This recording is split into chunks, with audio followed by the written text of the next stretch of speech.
En vérité, je voulais être artiste très tôt. J'ai commencé par être musicien et à ma mère, on ne pouvait pas dire je veux chanter ou danser. Elle te donnait 2 claques, elle dit va à l'école et il faut être le premier de la classe. Et donc vraiment, pour m'éloigner de mon groupe d'amis artistes, elle m'a envoyé au lycée Moulay Youssef ici à Rabat. J'ai passé 3 ans. Donc la seule façon de pouvoir échapper de cette prison, parce que le lycée Moulay Youssef, il y a des murailles incroyables. J'étais interne. Et la seule façon, c'était d'avoir le bac et de partir très vite. Et c'est pour ça que j'ai fait des maths, j'étais bon en maths. J'ai fait l'université de Jussieu et puis après, j'ai commencé à enseigner pendant 8 ans. Hein, ça a duré longtemps.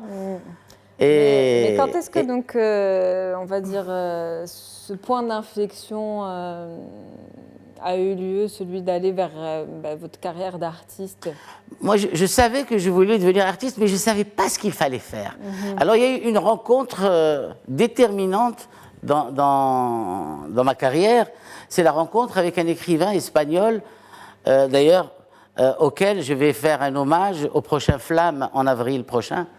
J'ai écrit une nouvelle pour lui dire merci.